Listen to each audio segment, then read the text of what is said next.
So in this video tutorial, I'm going to be showing you how to do Hockney style joiners with the free cell phone app PicCollage.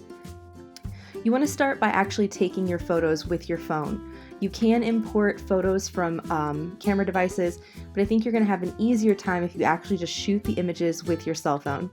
Choose your subject. In this particular assignment, you guys are shooting a person, a place, and a thing. Here you can see that I'm taking photos of my fiance while he's working. I'm varying my focal length. I'm varying my camera angles. I'm taking a lot of images to work from. I'm asking you guys to shoot a minimum of 40 images.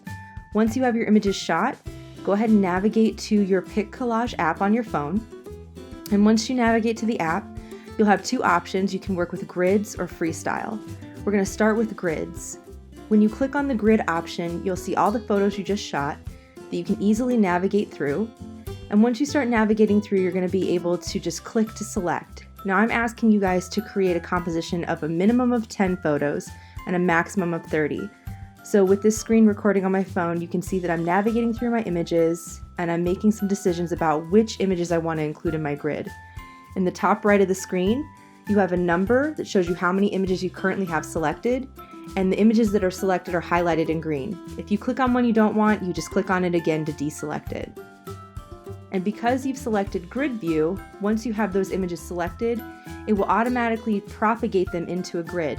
And you can see that down at the bottom of the screen you have a lot of different grid options.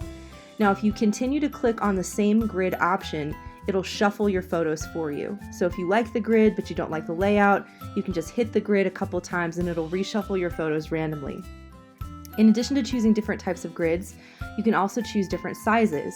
So you can choose 1:1, picture, whatever. You can also change the background color. Here I'm going to go with a standard grid layout that looks a lot like joiners. And once I'm happy with my layout, then I can start to rearrange the photos. To rearrange them, all you have to do is click and drag them to where you want them to be. So if I grab a photo and I click and drag it over, it'll flip-flop it with the photo that's currently in that spot. This is almost like a puzzle where you're putting together the pieces and figuring out how to best lay out your joiner images so that it creates a unified composition. Take your time with this and remember that in addition to rearranging the photos, you can also use the pinch to zoom in or zoom out or rotate the images as well. What I'm doing with my layout is I'm trying to get all of the face images in the central part of the composition, all of the hand images in the bottom, and then all of the forehead images at the top. So it starts to read a little bit more like a face and it starts to look a little bit more unified. Again, just pinching and pulling to zoom or to move things around.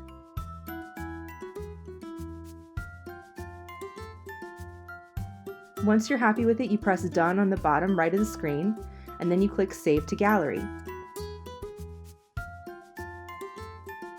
Now you can also work with the freestyle option. This option will be very similar, but rather than selecting all the images at one time, you're going to want to select between 3 and 6 at a time.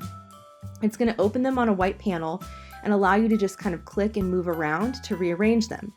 Now in addition to clicking on them, you can also rearrange which image is on top of the others by double clicking, and you can pinch and zoom to change the size, change the rotation, and change the location.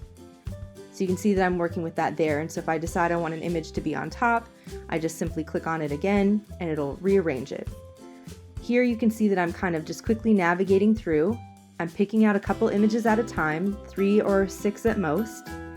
Then those images get put on my composition and I can adjust their location, I can adjust their order and their arrangement. And this is much more like the joiner style that isn't on a grid where he's just kind of collaging the images together. When you're ready to add more photos, you can click anywhere on the screen, or you can click the Add Photos button at the bottom of the screen.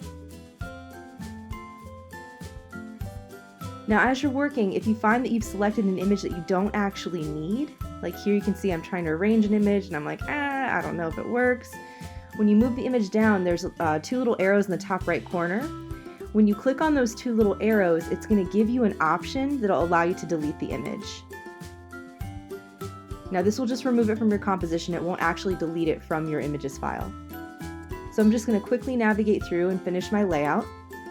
Again, placing the hands at the bottom, the faces near the top, and then grabbing some images of like the chest and the shirt pattern to go in the middle of my composition.